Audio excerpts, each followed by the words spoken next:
Shalom Bapak Ibu sekalian. Shalom. Selamat bertemu kembali di rumah Tuhan. Shalom.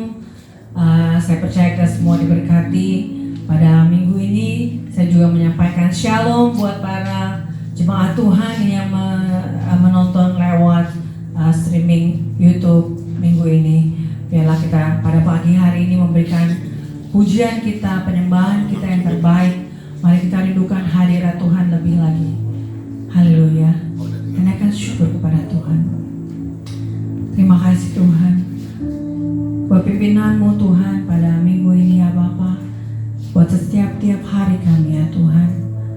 Kami ucap syukur Tuhan karena kasih anugerah Tuhan selalu ada buat kami. Dan kami selalu ada dalam rencanamu ya Bapa.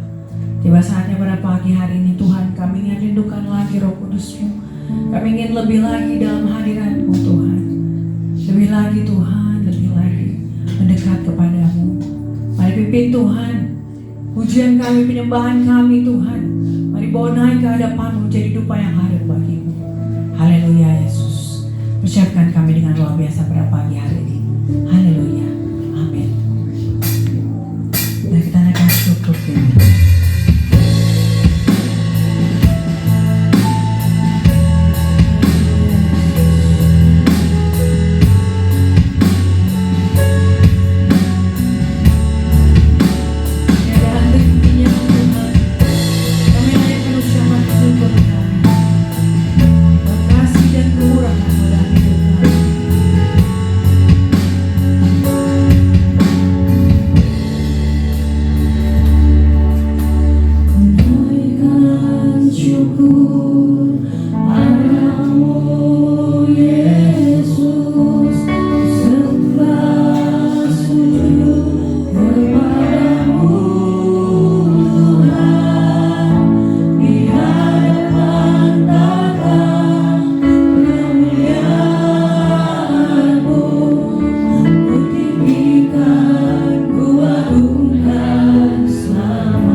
kasih ya Tuhan.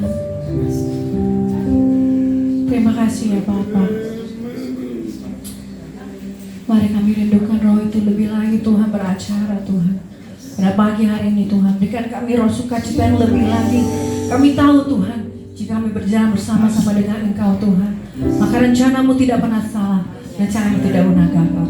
Hari ini kami bersuka di dalam Engkau, karena kami percaya Engkau satu-satunya dalam hidup kami. Mari buat yang percaya kita sama-sama katakan amin. Berikan kemuliaan buat Allah kita. Haleluya. Boleh kasih tangan kiri kanan. Iya. Ini yang ada di Jakarta ya, yang bermacet-macet di puncak bisa nonton live YouTube streamingnya. Haleluya. Ada sukacita pagi ini. Amin. Amin. Ada kita dahsyat.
Jangan pernah meragukan Tuhan. Haleluya.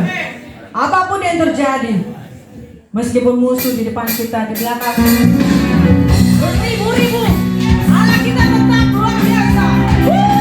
Kemenangan pasti ada buat kita.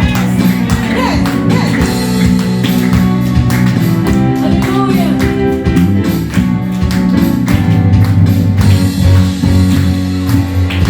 Meskipun musuh di depanku, rintangan berhadapan kau sungguh. Yes. Engkau bersamaku.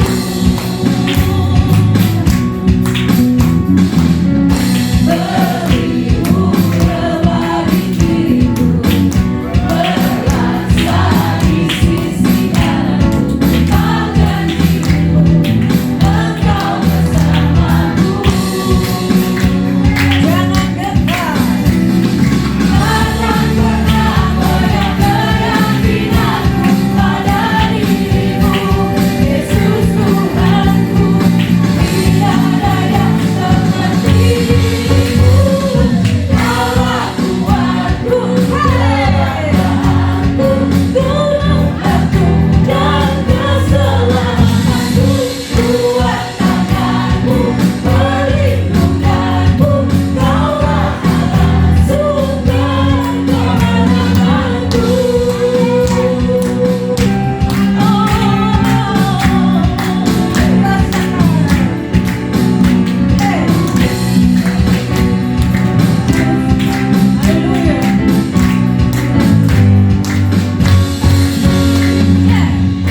Meskipun musuh di depanku, rintangan berhadapan kau sungguh, engkau bersamaku. Kau gunungan kami Tuhan, perlindungan kami. Beribu rebari diriku, berlaksa di sisi kananku, kau janjimu, engkau bersamaku. Oh, menyatakan iman kita. Takkan pernah goyah keyakinanku pada dirimu, Yesus Tuhanku. Tiada yang seperti dirimu, Kaulah kuatku, kebanggaanku, gunung aku dan keselamatanku, kuat tanganku, perlindunganku, Kaulah Allah sumber sekali lagi. Kuatku, kebanggaanku, gunung aku dan keselamatanku, kuat tanganku, perlindunganku, Kaulah Allah sumber. Kaulah kuatku, kebanggaanku, gunung aku dan keselamatanku, kuat tanganku, perlindunganku, Kaulah Allah sumber kemenanganku, sumber kemenanganku, sumber kemenangan, Allah kuatku. Haleluya. Kita akan duduk, Bapak Ibu sekalian. Kekuatan dari Tuhan itu mengalahkan segalanya. Walaupun bagi manusia rasanya tidak mungkin, tapi jika bersama-sama dengan Tuhan, ada kekuatan yang dahsyat yang lebih lagi. Terima kasih Tuhan. Kami mau lebih lagi tinggal bersama-sama dengan Engkau, berjalan bersama-sama dengan Engkau, merasakan kebaikan-kebaikan-Mu yang mengalir dalam hidup kami ya Bapa.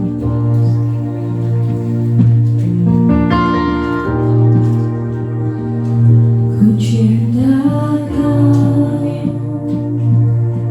namamu nyata bagiku, hidupku di dalam tangan-Mu. Sejak pagi ku terbangun sampai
Engkau selalu menyatakan kebaikan-Mu bagi kami.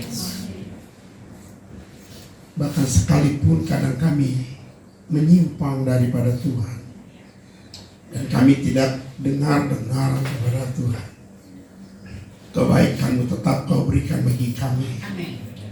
Kasih-Mu terlalu besar bagi kami Tuhan. Engkau selalu dengan sabar menantikan kami.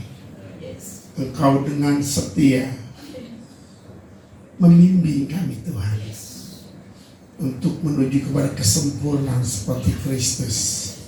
Sungguh kami mengucap syukur buat hari ini. Sungguh kami mengucap syukur Tuhan Yesus buat kesempatan kami datang beribadah kepada-Mu. Dan kalau kami datang ke tempat ini bukan karena kewajiban kami sebagai orang Kristen Tuhan, tapi kalau kami datang beribadah hari ini karena kami menyadari betapa besarnya anugerah Tuhan dalam kami, betapa besarnya kasih karunia-Mu yang Kau berikan bagi kami. Maka Kau yang melayakkan kami untuk datang menghampiri Allah yang kudus. Maka Engkau yang melayakkan kami, Engkau yang membuat kami berkenan untuk menghampiri Engkau, Allah yang Maha Suci. Sungguh kami bersyukur syukur Tuhan. Dan biarlah pujian penyembahan yang telah kami naikkan boleh menjadi persembahan yang harum di hadapan-Mu dan menyenangkan hati-Mu Tuhan. Dan kami mau buka hati kami buat kebenaran firman-Mu. Dan biar firman-Mu itulah yang menguatkan kami. Firman-Mu itulah yang meneguhkan kami. Firman-Mu lah yang mengajar kami. Firman-Mu lah yang menegur kami.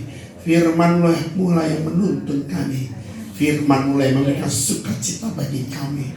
Firman-Mu yang menyadarkan kami kalau Tuhan tanpa firman-Mu kami tidak mampu dan tidak bisa apa-apa. Itu karenanya biar firman-Mu yang menuntun hidup kami. Roh Kudus berbicara di hati setiap jemaat yang telah Kau panggil dan telah Kau pilih di tempat ini. Dan biar Kau yang menyederhanakan setiap perkataan hamba, dan Kau yang membuat setiap jemaat-Mu mengerti dan memahami kebenaran firman Tuhan. Dan kami buka hati, pikiran, jiwa kami untuk disirami oleh kebenaran firman Tuhan. Di dalam nama Allah Bapa, Putra, Roh Kudus kami berdoa minta syukur. Haleluya. Amin. Silakan duduk Bapak Ibu Saudara yang kasih Tuhan.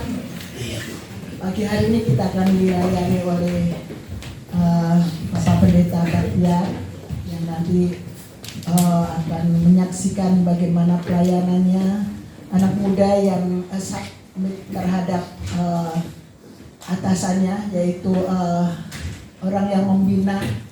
Ya, kami sama-sama dibina oleh Pak Markus, dan sungguh anak muda yang submit, ya, yang terus setia apa yang dikatakan oleh Pak Markus selalu dilakukan sehingga saat ini berhasil. Yang tadinya melayani di beberapa gereja, tapi gereja cabang dari tadinya yang dari Citra 2 ya, tapi sekarang sudah dilayani penuh ya. Nanti akan selanjutnya kesaksian yang luar biasa.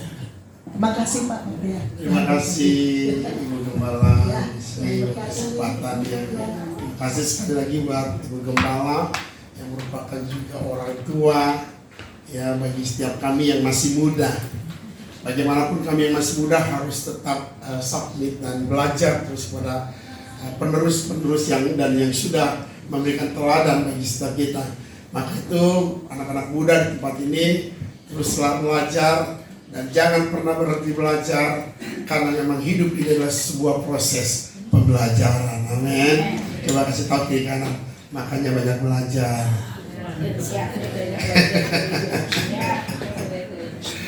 Oke, saya perkenalkan diri dulu ya. Nama saya itu pendeta, nama lengkapnya Ramler Baktiar Gultom, tapi dipanggilnya Baktiar Gultom.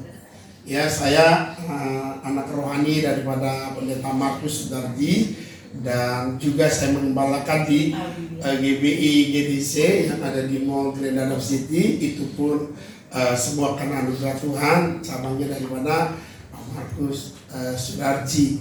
Dan walaupun secara organisasi Bapak Ibu ya, secara organisasi kalau sudah pendeta, namanya pendeta, tapi udah harusnya membina orang, tapi seperti yang Ibu Gembala katakan tempat ini, saya coba terus memposisikan diri saya, walaupun sudah pendeta penuh, saya menaruh diri saya di bawah daripada pendeta Markus Sudarji. Dan puji Tuhan, perkembangan pelayanan di GDC Bapak Ibu, itu puji Tuhan sangat diberkati oleh Tuhan, dan itu adalah jemaat Tuhan. Dan kemudian saya buka cabang lagi di Papua Haji. Di Papua Haji itu gereja cuma satu-satunya, tidak ada gereja lain di Indonesia pun tidak ada. Puji Tuhan, oleh karena anugerah Tuhan kita bisa buka di sana cabang daripada Citra 2 juga. Saya buka, lalu saya persembahkan kepada Citra 2. Lalu kemudian saya juga buka cabang di Karangtengah, yaitu Perumahan Ganda Palang Ganda Asri yang ada di Ciledug, itu juga cabang Citra 2. Jadi kalau saya buka gereja itu semuanya untuk cabang Citra 2. Saya nggak punya ambisi untuk ngambil semuanya, tapi saya coba mau kasih teladan bahwa ini semua adalah milik Tuhan. Maka dari semua cabang saya kasih satu-satu orang yang saya percaya. Jadi nggak menguasainya. Jadi mereka adalah budak tokono, Bapak Ibu. Dan satu lagi, sebelum saya mengembalakan di GDC, saya juga mengembalakan di apartemen City Park.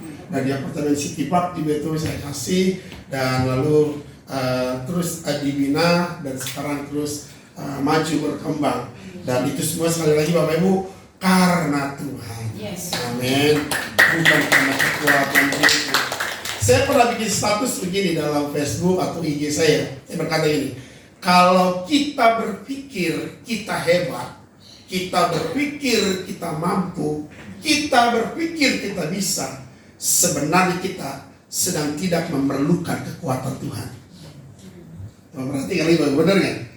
Ketika saya berpikir saya hebat, ketika kita berpikir kita bisa, dan ketika kita mikir kita mampu, sebenarnya kita tidak memerlukan kekuatan Tuhan. Di satu sisi memang Tuhan ciptakan kita dengan sebuah potensi yang besar, ada kemampuan, ada kehebatan, ada kreativitas. Tapi jangan lupa kekuatan yang kita miliki, kehebatan yang kita miliki, itu asalnya dari Tuhan. Amin. Bukan dari kita sendiri. Karena kalau kita menyadari siapa kita, maka kita sebenarnya adalah orang yang berdosa. Orang yang gak pantas untuk diterima. Banyak banget pelanggaran yang kita kerjakan. Banyak sekali pemberontakan yang kita kerjakan kepada Tuhan. Banyak sekali ketidaksetiaan yang kita kerjakan kepada Tuhan. Kita ini sebenarnya ada dalam lumpur dosa. Kita ini adalah sebenarnya orang-orang yang gak pantas untuk dimaafkan dan diampuni. Karena kita adalah manusia yang berdosa. Tapi puji Tuhan, karena begitu besar kasih akan dunia ini, sehingga Dia mengaruniakan anaknya yang tunggal, supaya setiap kita yang percaya kepadanya tidak binasa, melainkan memperoleh hidup yang kekal. Dia yang tidak berontak dijadikan pemberontak karena pemberontakan kita. Dia yang tidak berdosa dijadikan berdosa karena dosa-dosa kita. Dia telah mengerjakan semuanya itu, dan kita telah diampuni, dan kita telah dilayakkan, dan kita bisa berkenan karena Kristus. Amen. Maka kata firman Tuhan dalam Roma, kalau kita ini diselamatkan bukan karena perbuatanmu, bukan karena kekuatanmu, tapi seolah-olah semuanya karena anugerah Tuhan, karena kasih karunia Tuhan. Jadi siapa kita? Kita ini sebenarnya orang berdosa, tapi sekarang kita jadi orang yang benar karena Kristus, bukan karena kebenaran kita sendiri. Makanya jangan pernah ada yang ngaku kita orang benar. Kita benar di dalam Kristus. Di luar Kristus kita nggak benar. Amin. Ngomong kiri kanan, jangan so benar. Amin. Loh, kalau kita sadar siapa kita, Pak, aduh. Makanya Pak, yang dikasih Tuhan hari ini saya dikasih tema firman Tuhan, terus bergumul dengan Allah, terus bergumul dengan Tuhan. Nah, sebelumnya saya mau kasih tahu dulu begini, next lihat. Bergumul adalah proses mencari kehendak Tuhan dalam masalah yang sementara kita hadapi. Dan biasanya pergumulan yang kita alami itu diawali dengan kebingungan atau kadang dengan perasaan yang dilematis dalam menentukan sesuatu. Maka kita bingung, kita bergumul sama Tuhan. Bergumul itu bukan sedang berperang sama Tuhan, tapi bergumul adalah proses mencari kehendak Tuhan dalam masalah yang sementara kita hadapi. Dan kalau kita mau jujur, tidak ada manusia yang tidak punya masalah. Tidak ada manusia yang tidak punya pergumulan. Ngomong kiri kanan, gua tahu pergumulan lu.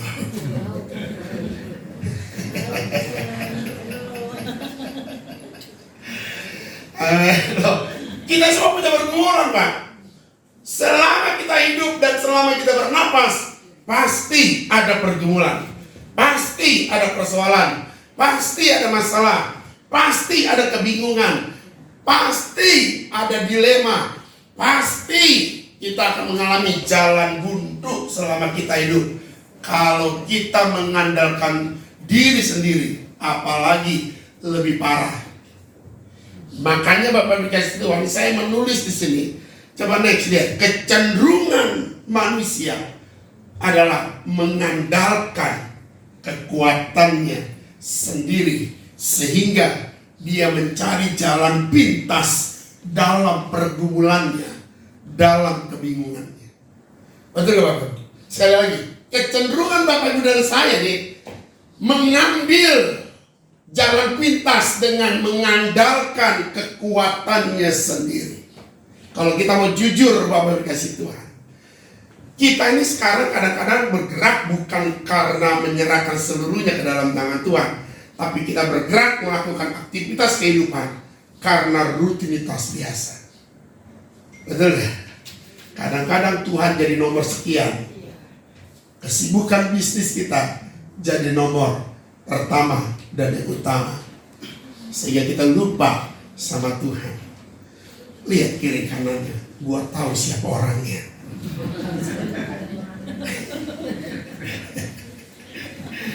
Lah Bapak Ibu, sekali lagi, saya dan saudara ini cenderung mengandalkan kekuatan sendiri. Dan bagi dunia inilah hal yang normal. Bagi hikmat dunia ini adalah hal normal. Tapi kita perlu tahu bahwa hikmat dunia adalah kebodohan di mata Tuhan. Jadi sebenarnya kalau kita hidup, jangan hidup dalam hikmat dunia, tapi mari kita hidup dalam hikmatnya Allah. Amen.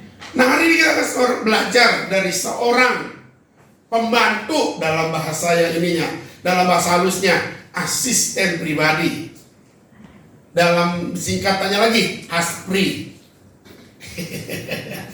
Siapa? Kita mau belajar dari seorang ASPRI yang namanya Hagar. Tahu Hagar Bapak Ibu? Tahu kan ya? Tukang pecel lele di perempatan itu aja. Hagar ini adalah orang yang seharusnya tidak ada dalam cerita Tuhan dalam menepati janjinya Allah kepada Abraham dan Sarai. Tetapi karena kesalahan Sarai dan Abraham dalam pergumulan mereka, maka Hagar menjadi korban daripada jalan pintas atau kecenderungan Abraham dan Sarah mengandalkan kekuatan sendiri. Apa yang menjadi pergumulan Abraham dan Sarah? Mereka merindukan seorang anak. Betul? Berapa lama mereka menantikan seorang anak? Dan sampai Tuhan kasih 25 tahun.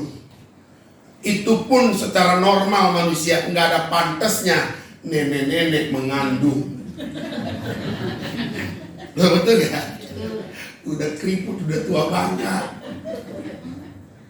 Kalau ada jemaat di tempat ini yang umur 100 tahun lalu mengandung, itu mungkin Sarah kedua di muka bumi. Udah gak mungkin, Pak. Tua. Bahkan Sarah sendiri menganggap gak mungkin. Bahkan dia mentertawakan Allah ketika Allah berbicara kepada Abraham. Gak mungkin, saya sudah tua. Dan tapi itulah yang terjadi. Pergumulan Abraham dan Sarai memiliki keturunan. Padahal sekali lagi Bapak Ibu, perlu kita ingat, Allah sudah mengatakan kepada Abraham dan Sarah bahwa kamu akan memiliki keturunan. Lihat nih, Allah sudah ngomong, Allah sudah bicara bahwa Allah akan memberikan keturunan, dan bahwa Allah akan memberikan keturunan seperti bintang di langit dan pasir di lautan. Tapi persoalannya, pergumulannya ini lama banget dinantikan. Bahkan ketika lama menunggu janji Tuhan, kita cenderung mengandalkan kekuatan kita sendiri. Betul nggak? Kita bingung, mana Tuhan? Kita bingung, mana nih dilema antara dikasih, antara tidak. Kita terus bergumul. Demikian pun saya mau kasih tahu Bapak Ibu, Allah sudah berjanji kepadamu bahwa Dia akan memberikan kepadamu seluruh kekayaannya. Makanya Bapak Ibu, 2 tahun yang lalu saya khotbah berseri di jemaat di Dadak Bapak Ibu. Dan puji Tuhan, hari ini saya ulang lagi khotbah berseri, tapi dengan tema yang berbeda. Temanya gini, perjanjian berkat. Pak Bu, Allah itu sampai saking seriusnya mau memberkati Bapak Ibu. Saking seriusnya Allah memberkati Bapak Ibu. Dia bersumpah demi dirinya sendiri. Pak, orang kalau udah bersumpah serius atau enggak? Serius banget. Serius banget. Allah berkata, aku bersumpah dengan diriku sendiri, aku akan memberkati engkau berlimpah, limpah, limpah. Bahkan ulang pasal 8 dan 18. Ingatlah kepada Tuhan Allahmu, aku akan memberikan kepadamu kekuatan untuk memperoleh kekayaan yang aku sediakan bagimu. Dengan maksud apa? Dengan maksud untuk meneguhkan perjanjianku seperti yang telah diikrarkan dengan sumpah kepada nenek moyang. Berarti sebenarnya ada kekayaan-kekayaan yang memang Tuhan sediakan bagimu dan bagiku. Amen. Cuma kenapa kok banyak orang Kristen yang tidak bisa memperolehnya? Ini yang harus kita pelajari. Tuhan gak kasih hartanya, Pak. Tuhan gak kasih kekayaannya, tapi Tuhan kasih kekuatan kepadamu untuk memperoleh kekayaan yang Tuhan sediakan. Nah, kekuatannya apa? Ini yang saya khotbahkan berseri. Nanti kapan-kapan 200 tahun lagi saya akan sampaikan. Kelamaan ya. Saya hari ini sedang memasuki kekuatan yang kedua, yaitu bagaimana mengelola. Ada 7 kekuatan yang Tuhan kasih untuk memperoleh kekayaan yang sudah Tuhan sediakan. Yang pertama memberi, yang kedua mengelola, yang ketiga hikmat, yang ketiga bekerja, yang keempat mengucap syukur, yang kelima yang kelima itu apa ya? Nah, nanti lah Ibu ya. Pokoknya ada 7, saya sampai lupa Bapak Ibu. Dan saya hari ini setelah dari sini akan bicara tentang kekuatan memperoleh kekayaan. Yang kedua, mengelola. Wah, dan waktu saya khotbahkan 2 tahun yang lalu Bapak Ibu, puji Tuhan. Kami dulu waktu diserahkan pengembalaan oleh Pak Markus, jemaat di sana itu Bapak Ibu begini. Tahu begini artinya Bapak Ibu? Selalu meminta, tidak pernah begini, tidak pernah. Tapi setelah saya khotbahkan ini, dan saya bilang imani, lakukan dengan taat. Sekarang jemaat kami tidak begini lagi, tapi begini. Wah, yang tukang tambal ban sekarang punya toko. Yang tadinya kerja biasa sekarang punya usaha masing-masing. Wah, luar biasa. Dan saya waktu khotbahkan ini Bapak Ibu, saya mau kesaksian. Tadi kan Bu Gembala minta saya kesaksian. Hari ini kabar baru, sukacita kesaksian baru 2 minggu. Ini baru banget tuh Bapak Ibu. Cuman gereja GBI Teofila yang baru tahu. Gereja yang lain belum tahu. Saya kasih tahu dulu Bapak Ibu. Karena janji Allah, berkat Allah yang mau dikasih sama kita. Saya juga gak kepikir, saya sendiri gak kepikir. Kami kan masih kontrak 2 ruko di mall. Kontrak kami itu mahal pas tahun itu 80 juta. Itu 80 juta. Sedangkan jemaat itu ya sekarang masih menengah doang. Ya masih banyak bawahnya. Belum ada menengah ke atas. Tapi puji Tuhan tuh udah kirim beberapa orang hari ini. Dan tahu kalau Bapak kasih Tuhan. Pada waktu kami berdoa kemarin Jumat, 2 Jumat yang lalu, saya berdoa dan saya menyampaikan, Tuhan, aku percaya janji-Mu, berkat yang Kau limpahkan bagi GBI Indonesia. Kami minta gedung baru supaya kami tidak kontrak lagi Tuhan. Cukup 7 tahun kami kontrak. Tahu nggak? Tiba-tiba ada seorang yang dengar itu khotbah pulang ibadah malam doa aja. Pak, emang udah berapa lama di sini? 7 tahun. Loh, Bapak rumahnya di mana? Di Kapuk. Jauh juga ya. Oh, ya udah kalau gitu Pak. Besoknya dia datang ke saya, Pak Pendeta. Ini ada tempat kira-kira bagusnya. Coba lihat Pak, survei Pak. Luas tanahnya 218. Coba Pak lihat Pak. Pas saya lihat, bagus ini, keren banget. 200 meter, 218. Wah, di tingkat 3 baru lumayan. Ya kan? Nah, saya bilang, bagus Pak. Oh, suka ini Pak, suka. Nih rencana ini yang kosong nanti rencana kita akan beli juga Pak. Buat gereja, waktu dengar dibeli juga buat gereja. Saya bengong. Persoalannya dari mana? Gereja jadi kagak ada. Tenang Pak, nanti kita beli buat gereja. Wah, dia cari, dia telepon yang punya. Beneran nih Pak. Langsung kasih DP 1 juta. Saya teken atas nama saya. Saya masih belum unggah di situ. Dan saya sekarang baru unggah. Oh, ternyata Tuhan itu kasih mujizat atas saya. Karena tipe saya ini, saya belum terlalu percaya kalau belum sertifikat di tangan saya. Jumat kemarin harusnya dilunasin. Tahu nggak harganya berapa? 1,3 M. Dibayar lunas.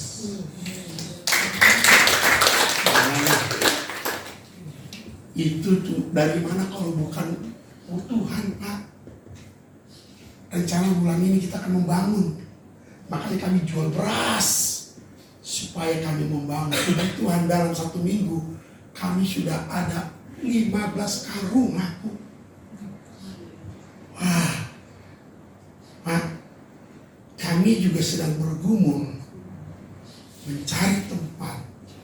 Pergumulan kami hanya tempat. Kami cari kehendak Tuhan, bener gak nih Tuhan? Gerejamu harus ada tempat ini. Ternyata Tuhan memberikan maksud tertujunya. Betul ada dan Tuhan pakai orang. Nah kembali lagi Bapak Ibu kepada firman Tuhan. Hagar harusnya gak masuk hitungan dalam cerita Allah.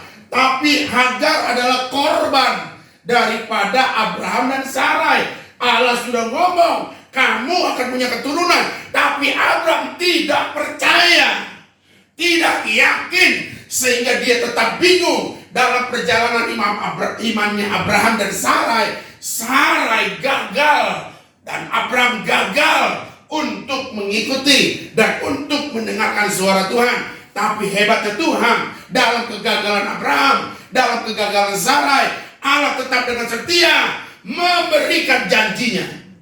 Maka janji Allah tidak akan pernah bisa dibatasi oleh setan sekalipun. Bahkan Allah sendiri pun tidak akan pernah bisa menggagalkan janjinya. Karena Allah selalu berkata A, yaitu A. Dan Allah tidak bisa mencabut sekali lagi omongannya. Itulah Allah kita. Kalau manusia suka janji, batal terus. Benar nggak? Sekali lagi kalau kita di manusia janji, banyak batalnya. Kalau Allah yang janji, nggak akan pernah dicabut lagi. Dibatali juga kagak. Nah jadi sekarang Bapak Ibu sekarang ini dalam perjanjian lama nih. Maka yuk bergerak untuk ambil berkat itu. Coba lihat Pak, next lihat Kejadian. Yuk kita baca sama-sama. Saya ambil dalam terjemahan bahasa Indonesia sehari-hari yang lebih mudah dimengerti. Yuk baca sama-sama. 2-3. Sarai istri Abraham belum juga mendapat anak, tetapi ia mempunyai seorang hamba dari Mesir, seorang gadis yang bernama Hagar. Sarai berkata kepada Abraham, Tuhan tidak memungkinkan saya melahirkan anak. Sebab itu, sebaik engkau tidur dengan hamba saya ini, barangkali dia dapat melahirkan anak untuk saya. Abraham setuju dengan usul Sarah. Bayangin Pak, Allah udah ngomong, Allah sendiri yang datang berkata kepada Abraham dan Sarah. Tapi tetap aja namanya manusia sekali lagi cenderung mengandalkan kekuatannya sendiri. Sarah istri Abraham belum juga mendapatkan anak. Keadaannya tidak sesuai dengan janji Tuhan.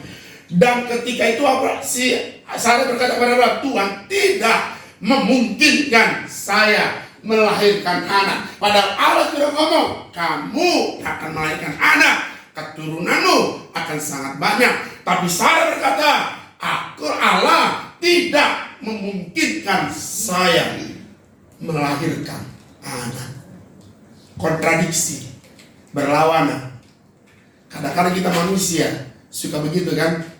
Kita kadang-kadang hidup maunya kita sendiri, nggak pernah hidup melakukan maunya Tuhan. Kalau hidup melakukan maunya Tuhan, rasanya berat. Ngomong kiri kanan. Kok kamu sama kok kamu sama kayak saya, mau hidup maunya sendiri?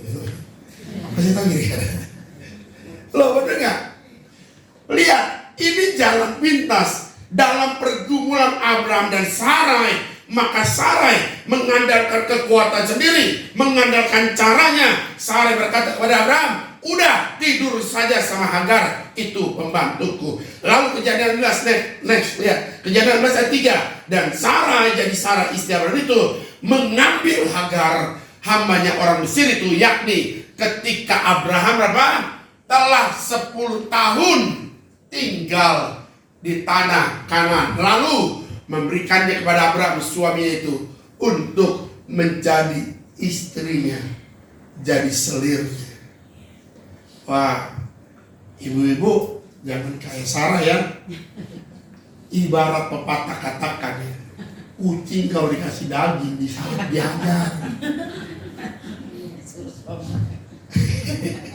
Betul ya? Masa laki-laki suruh Sarah yang ngomong gini, Brak, udah lu tidur tuh Hagar. Coba istri ngomong gitu sama suaminya, pasti kalau kata, yes, terima kasih Mami.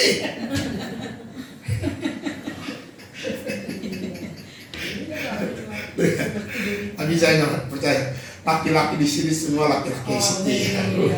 Dari mukanya kelihatan muka malaikat, muka yang alim.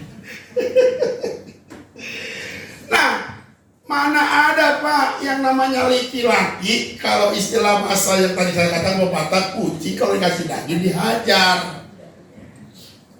Maka itu Abraham langsung setuju.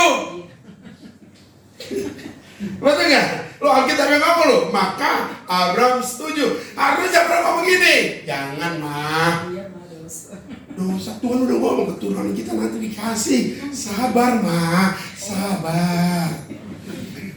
Tapi ketika Sarah ngomong udah tidur sama Hagar, oke, baik. Orang Batak bilang kuliahnya goda. Aduh, ada. Ini cerita bagus loh. Kenapa? Karena Sarah mengandalkan kekuatan sendiri. Pak, dosa itu bukan karena melakukan pembunuhan. Dosa itu bukan karena ngerampok. Dosa itu juga bukan karena berzina. Tapi ketika engkau mengandalkan kekuatan sendiri, dan tidak mendengarkan Allah. Dosa, Pak.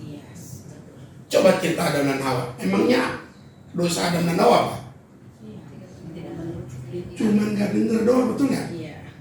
Diusir dari Taman Eden. Betul ya? Makanya Pak, jangan suka ngandali kekuatan sendiri. Kasih tau kiri-kiri, jangan suka ngandali kekuatan sendiri.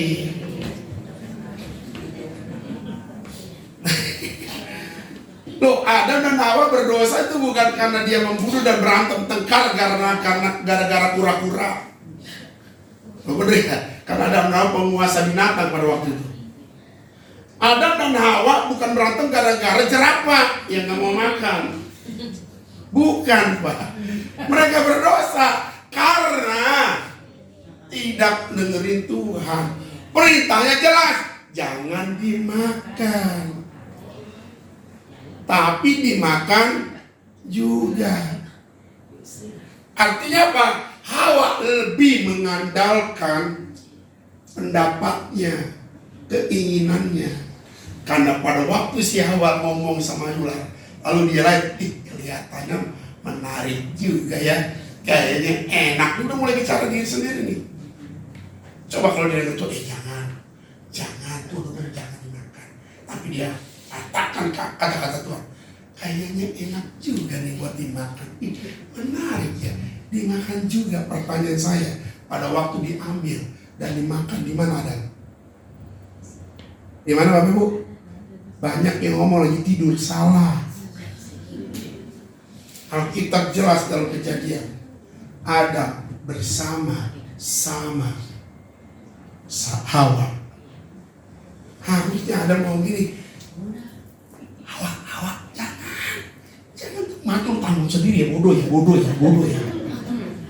Harusnya mau gitu kan. Tapi Adam malah ngeliatin dengan anteng. Mungkin pikiran saya, Adam jahat banget. Mungkin ini pikiran saya, Adam mungkin begini, coba makan mati gak? Kan kalau bilang katanya kalau lu makan mati, gua ngeliat mati gak? Pasti makan kagak mati. Fisiknya gak mati, rohnya mati. Yang mati rohnya. Lalu ketika dia tanda kagak mati, dia makan, pasti kasih dimakan juga. Tahu-tahunya Allah datang. Tas hari itu ketakutan semuanya. Wah Pak, kalau Bapak ingat nih baca kitab ini Pak, ini luar biasa sebenarnya.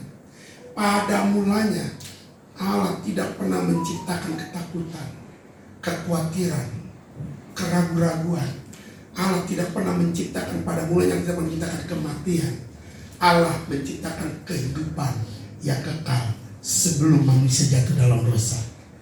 Tapi dosalah yang membuat manusia akhirnya mengalami kematian. Dosa yang membuat manusia mengalami ketakutan, mengalami yang namanya keraguan, dan yang disebut namanya kebingungan, yaitu pergumulan itu sendiri. Makanya Pak, Allah gak pernah menciptakan neraka. Karena Allah berkata dalam Kejadian pasal 1 pada mulanya, Allah menciptakan dalam terjemahannya surga dan bumi. Allah tidak pernah menciptakan neraka. Siapa yang menciptakan neraka? Manusia sendiri. Wow. Jadi kita ini hidup dalam pergumulan bukan karena Allah yang menciptakan sebenarnya. Kita sedang bingung dalam hidup ini karena dosa, dampak dosa yang membuat kita hari makin hari bingung, Pak. Maka John Calvin berkata demikian. Berkata bahwa tidak ada cara lain untuk menjadi benar-benar bijaksana atau berhikmat kecuali dengan menaruh semua pikiran kita hanya kepada Kristus. Pikiran kita, kekuatan kita taruh hanya kepada Kristus. Tapi kalau kita hidup Bapak Ibu, kita selalu lapar mata, betul nggak? Mata kita lihat itu pengen, lihat itu mau, banyak maunya. Padahal firman Tuhan katakan, hendaklah matamu, hidupmu selalu tertuju kepada Kristus. Nah, coba kita lihat lagi next Bapak Ibu. Pertanyaan ini, Bertanya, kenapa Tuhan izinkan pergumulan itu terjadi kepada kita? Yang pertama, pergumulan terjadi dalam dirimu. Next, lihat. Yang pertama, supaya kita percayakan sungguh-sungguh hidup kita kepada Tuhan. Pergumulan itu baik. Pergumulan itu baik dan bagus buat kita. Untuk apa? Untuk selalu mengingat bahwa Tuhan ada, dan kita harus selalu mempercayakan diri kita kepada Tuhan, bukan kepada apa yang kita bisa lihat, bukan kepada harta kita, bukan kepada keinginan kita, tapi hidup kita harus kita percayakan sungguh-sungguh kepada Tuhan. Amin. Banyak orang berkata bahagia itu kalau punya harta, bahagia itu kalau bisa jalan-jalan kemana-mana, betul? Padahal kebahagiaan itu sangat sederhana. Kalau ada Kristus dalam dirimu. Bukan karena jalan-jalan bahagia. Kalau berarti kalau bahagia kau ukur karena jalan-jalan. Waktu kau nggak jalan-jalan, hidupmu merana. Belum betul ya? Belum betul ya? Kalau bahagia mau kau ukur dengan uang, ketika gak ada duit, stres kau. Betul ya? Tapi mari ukur kebahagiaanmu karena Kristus yang tinggal dalam dirimu. Kenapa? Karena Kristus pencipta langit dan bumi. Dia yang memenuhi bumi. Dia akan menyediakan semua keperluan kita. Tenang aja Pak. Kalau menonton bioskop juga, kalau kau fokus pada Kristus, dikasih Pak tiket bioskop. Belum benar ya? Loh, itu sering terjadi kepada kita. Saya juga yakin Bapak yang punya pengalaman demikian. Serius Pak. Satu hari saya kasih salah satu contoh. Suatu hari Pak, saya itu, ini cerita saya dulu ya, 200 tahun yang lalu. Saya ini lahir dari keluarga susah. Saya nggak pernah naik taksi. Kalau naik taksi itu dulu, waktu saya masih SMP, itu kelas atas. Karena naik taksi kan mahal. Nah satu hari mama saya sakit. Nah mama saya bilang gini, Tiar, coba ambil dulu daun ubi jalar, di sana ada. Aduh mak, jauh banget jaraknya, panas lagi mak. Udah ambil supaya mama sembuh kakinya. Katanya obat herbalnya begitu. Ya udahlah, saya mau jalan. Saya jalan Pak, kira-kira 2 kilo. Karena nggak ada duit. Serius Pak. Lalu 2 kilo, ini saya udah melayani Tuhan, saya udah main musik. Dan kemudian saya jalan 2 kilo. Sampai di tempat yang punya daun ubi jalar, saya ketok pintunya. Selamat siang. Ya dek, kenapa? Bu, minta daun ubi jalar buat obat mama saya. Ya udah, ambil aja, nggak apa-apa. Semaunya ambil aja nggak apa-apa. Wah, saya ini orang Batak, bukan orang Jawa. Orang Batak tuh nggak punya basa-basi. Kalau orang Jawa banyak basa-basinya. Ketika dia mau, udah ambil aja yang banyak, nggak apa-apa terserah. Saya ambil sebanyak-banyaknya. Pas orangnya keluar, banyak amat deh. Nah kalau disuruh ambil banyak. Sampai itu hampir separuh habis. Dia bilang, kalau udah diambil dia ngomong gitu, ya udah deh nggak apa-apa deh. Dalam hati dia mungkin saya udah bisa baca nanti ya. Besok kalau lu minta uang kasih. Ambil aja selembar 2 lembar. Dan dia bilang ambil sebanyaknya, saya ambil banyak. Saya ambil pas sebanyak-banyaknya. Hari itu, sebulan gede kantong plastik. Nah kemudian mau pulang, panas. Kan 2 kilo jalan lagi, panas lagi nih. Haus, nggak ada duit. Saya suka es kelapa. Nggak ada duit, mau beli es kelapa, nggak ada duit nih. Akhirnya saya jalan keluar dari rumah itu ke pinggir jalan raya. Terus hati saya nih, baru hati belum mulut yang ngomong gini, hati saya nih, Tuhan, enak banget kali kau pulang dari sini 2 kilo naik taksi, adem pada AC-nya.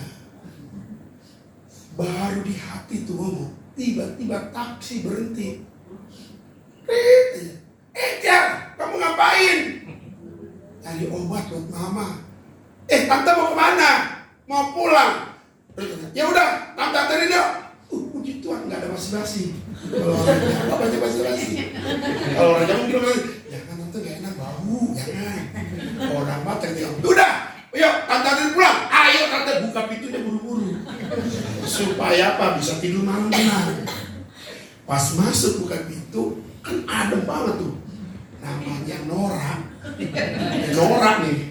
Pas duduk, adem banget tante. Adem. Nah, kamu bisa aja Tian, emang tante adem, wangi lagi. Dari tadi kan ada pewangi. Aku pulang sampai rumah. Dianterin sampai rumah. Dan kemudian pas saya turun pintu, stres aja.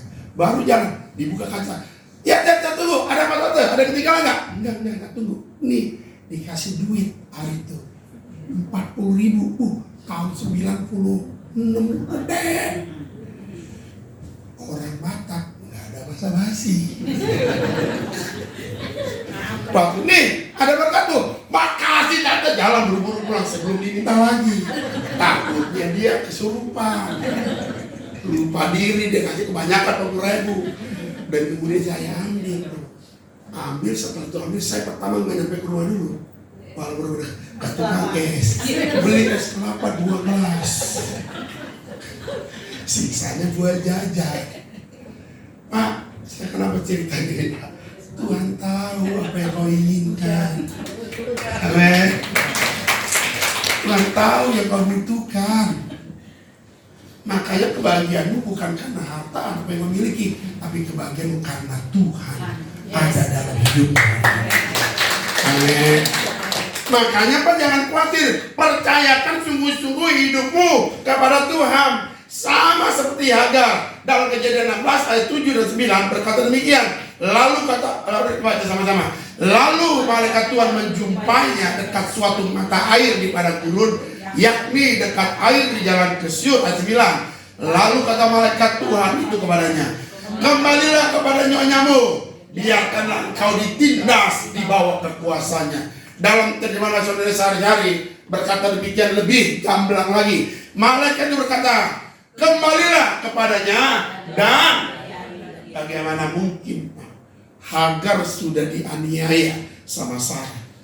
Padahal Hagar dianiaya Sarah karena kesalahan Hagar sendiri. Hagar jadi kurang ajar sama Sarah. Ketika Hagar tahu Sarah nggak mengandung dan baru sekali tidur sama Abraham langsung ngandung, maka Hagar berkata, lihat nih Togel, sekali sentuh hamil, lu mandul, sakit hati Sarah. Dan lalu Sarah ngomel sama Abraham, Bram, itu si Hagar kurang ajar, tidak menghargai saya, coba usir dia. Si Abraham ngomong, lah kan lu yang nyuruh. Kedua, itu kan anak gua lu, hak lu mau ngapain, bukan hak gua. Lalu kemudian Sarah mengambil haknya sebagai tuan, pergi dari sini, dan pergilah dia melarikan diri dari Sarah dan Abraham. Tapi apa yang terjadi? Lihat, dalam pelariannya Allah lewat malaikatnya menemui Hagar dan ngomong kepada Hagar, kembalilah kepada nyonyamu, biarkanlah engkau ditindas di bawah kekuasaannya. Saya mau tanya, kalau Bapak udah ditindas, terus Tuhan bilang ini, udah balik lagi, biarin aja dulu ditindas, gak apa-apa. Mau Bapak Ibu? Dari mukanya udah ketahuan gak mau. Pada prinsipnya kita gak mau ditindas, betul? Tapi Tuhan bilang apa? Biarkan engkau ditindas, layanilah dia. Hagar melakukannya. Hagar kembali kepada Sarah, Hagar kembali kepada Abraham, dan Hagar membiarkan dirinya ditindas dan Hagar tetap melayani. Kenapa demikian? Karena Hagar mempercayakan sungguh-sungguh hidupnya sama Tuhan. Coba lihat keturunan Hagar sampai hari ini apa? Banyak juga, karena janji Tuhan bahwa Abraham akan diberkati oleh banyak keturunan. Kan yang lahir dari keturunan si Hagar siapa? Ismail. Gara-gara ngandalin kekuatan, gara-gara ngambil jalan pintas, sampai hari ini dampaknya buat kita. Hati-hati Pak, jangan mengandalkan kekuatan sendiri. andalkan Tuhan sungguh-sungguh dalam dirimu. Maka di dalam segala kondisi yang terjadi dalam kehidupan kita, yakinlah Bapak Ibu bahwa Tuhan yang akan mengontrol semua hidup kita. Dialah yang mengendalikan hidupmu, dialah yang mengendalikan hidupku, dialah yang membuat skenario hidup dalam dirimu. Dialah yang merancangkan segala sesuatu dalam hidup manusia, baik suka maupun duka, keadaan baik maupun tidak baik atau kondisi sulit. Dialah yang mengatur semuanya. Maka dalam keadaan apapun, kau tetap harus mempercayakan sungguh-sungguh hidupmu kepada Tuhan. Segala sesuatu situasi itu dibuat untuk mendatangkan kebaikan. Maka Roma berkata, apa Bapak Ibu tahu? Allah turut bekerja dalam segala sesuatu untuk mendatang. Makanya jangan cuma senang kalau dapat berkat, senang kalau dapat masalah. Coba kasih tahu dia, senang kalau ada masalah. Gak mau punya gua. Pak, karena dalam setiap kesulitan masalah, Allah bisa membuat itu untuk meneguhkan perjanjiannya kepadamu dan kepadamu. Maka dalam segala situasi keadaan, Dia bisa merancangkan yang terbaik. Kan ada lagu pujian mengatakan sebab Kau tahu yang terbaik, betul? Kau tak merancangkan yang buruk bagiku. Dalam segala hal ku tahu Allah bekerja tuh kebaikanmu. Wah, yang terakhir yang kedua, kalau dengar kata yang terakhir, mujizat terjadi. Amin. Yang lemah dikuatkan, yang ngantuk dicelikan. Kalau udah tahu yang terakhir, mujizat bisa terjadi. Ternyata mujizat terjadi bukan karena kuasa Tuhan, tapi karena pendeta khotbah di gereja dengan ucapan kata yang terakhir.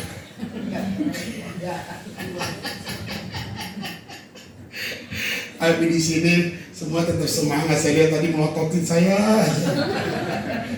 Kalau nanti saya pulang selamat ya, melototin. Yang kedua, kenapa Tuhan izinkan pergumulan itu terjadi dalam diri kita? Supaya kita mengalami perjumpaan dengan Tuhan dalam pergumulan kita. Maka Kejadian 16:13 coba baca sama-sama dengan suara keras 2-3. Kemudian Hagar menamakan Tuhan yang telah berfirman padanya itu, sebab katanya bukankah di sini kulihat Dia yang telah melihat aku. lihat dalam masalah, dalam pergumulan Hagar, dia pergi melarikan diri daripada Sarai dan Abraham. Karena Sarai mengusir, maka Hagar tidak punya tempat di mana dia berteduh. Maka dia ada di padang gurun Syur di sana. Lalu kemudian di dalam kesendirian Hagar, Allah menjumpai dia. Makanya Pak, dalam kesendirian justru Allah mengejar kita. Dengan kata lain, Allah gak pernah membiarkan kamu sendiri. Kenapa? Karena memang Kristus ada dalam dirimu. Maka dalam segala situasi keadaan apapun, Tuhan ada bersamamu. Tuhan setia, gak pernah meninggalkanmu. Dalam Kejadian 16, next, lihat Bapak Ibu kasih next, Kejadian 16 7-8. Lalu malaikat Tuhan menjumpai dekat suatu mata di padang gurun, yakni dekat mata air di jalan ke Syur. Katanya, Hagar hambaku Sarai, dari manakah datangmu dan kemanakah pergimu? Jawabnya, aku lari meninggalkan Sarai, nyonyaku. Hagar gak kuat dengan pergumulannya. Hagar gak mampu menghadapinya. Hagar tidak bisa menanggung apa yang dilakukannya. Kan Hagar sendiri sebenarnya yang membuat masalah dalam dirinya. Kenapa dia tidak menghargai? Kenapa Hagar tidak menghargai? Kenapa Hagar tidak menghormati Sarai yang adalah tuannya? Justru dia menyombongkan diri. Justru Hagar menyombongkan diri dan Hagar memegahkan dirinya, menganggap dia lebih hebat daripada Sarai, sehingga itu menyakitkan hati Sarai dan akhirnya ditindas oleh Sarai dan akhirnya Hagar pergi lari. Dan kalau saya boleh katakan, Hagar ini dapat penderitaan karena kesalahan sendiri. Hagar lari pergi, Hagar ditindas oleh Sarai karena kesalahannya sendiri. Tapi Tuhan justru luar biasa.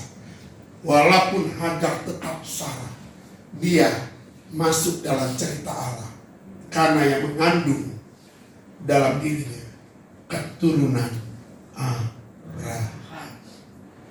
Maka jangan takut, Pak, dalam pergumulan, dalam kesendirian menghadapi tantangan hidup yang berat ini. Allah tidak membiarkan engkau sendiri. Amin. Allah akan datang menjumpai, Allah akan datang menghampirimu. Dia adalah Allah yang setia. Sekalipun kita tidak setia, tapi dia akan tetap setia kepadamu. Maka saya mengatakan dengan sebuah quote sekarang ini, ketidaksetiaanmu tidak akan pernah membuat Allah meninggalkan kesetiaannya kepadamu.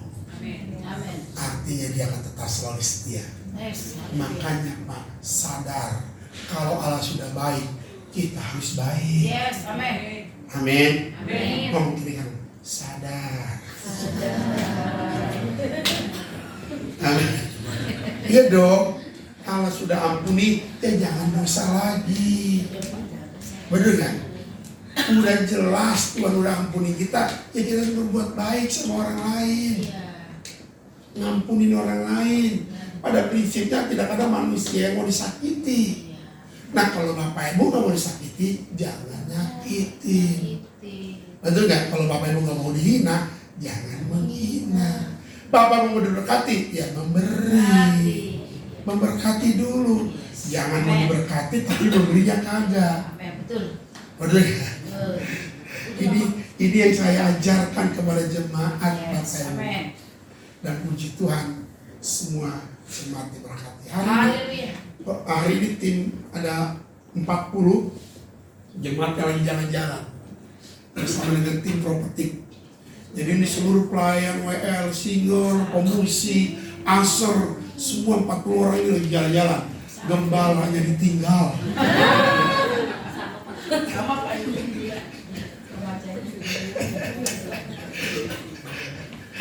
Baik, dia nginep enak, ya kan?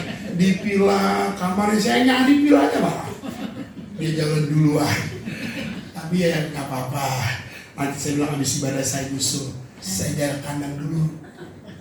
Lihat Pak, karena kenapa? Saya coba menyadari mereka juga pengen mengalami hubungan dekat satu dengan yang lain. Keakraban, fellowship, refreshing, silakan. Saya coba memahami. Sekalipun saya harus ditinggal sendiri di sini sementara. Betul ya? Tapi yang penting dia bahagia, kita pun bahagia. Amin. Dia senang, kita pun senang. Dan tidak basah basi. Ibu ingat aja. Amin, Ibu. Yuk, dalam pergumulanmu Allah nggak akan membiarkanmu sendiri. Saya nggak tahu menjadi pergumulanmu hari ini Bapak Ibu. Saya tidak tahu apa yang menjadi tantangan berat dalam dirimu. Tapi yang saya tahu, Tuhan tetap setia. Amen. Tinggal dalam dirimu. Dia akan selalu ada bersama. Amen. Kita makin berdiri di hadapan Tuhan. Kita naikkan pujian ini, kau ada bersamaku di setiap musim hidupku. Tak pernah kau biarkan ku sendiri. Amin. Dan kita menaikkan pujian ini. Bapak Ibu sekali lagi, apapun pergumulan, apapun persoalan hari ini, mungkin rumah tangga, mungkin hubunganmu antara orang tua dengan anak, mungkin pekerjaan, mungkin bisnis. Saya tahu itu pergumulan yang sangat menyedihkan. Tapi pandang kepada Kristus, lihat Kristus yang sudah ada dan tinggal bersama ayah berkemah dalam dirimu. Dia tidak pernah membiarkan bicara tergeletak. Minta fokus sama dia. Percayakan sungguh-sungguh hidupmu kepada dia dan alami perjumpaan dengan dia. Karena dia gak jauh, dia dekat di hidupmu, dia dekat di hatimu. Maka taruhlah semua pengharapan kepada dia. Dan kamu jadi dengan senang hati kau ada bersama.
mereka hadapi dalam hidup mereka. Mungkin dalam rumah tangga mereka, usaha dan bisnis. Tapi yang hamba tahu, Engkau tetap ada dalam hidup mereka. Maka hari ini buat mereka menyadari bahwa Kristus tidak pernah meninggalkan mereka. Dan biar mereka selalu terfokus pada Kristus, memandang hanya kepada Kristus, melihat hidup ini dari kacamata Kristus.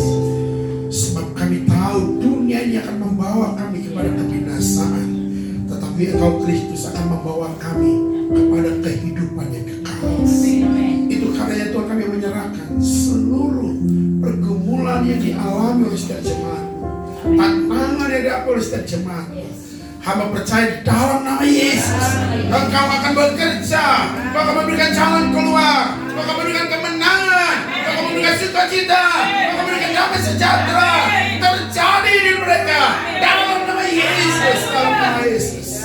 Engkau sumber kekuatan, adalah sumber kemenangan atas jemaat-Mu di tempat ini. Engkau yang akan memberikan sukacita, damai sejahtera. Dalam nama Tuhan Yesus kami mengucap syukur dan berdoa. Haleluya.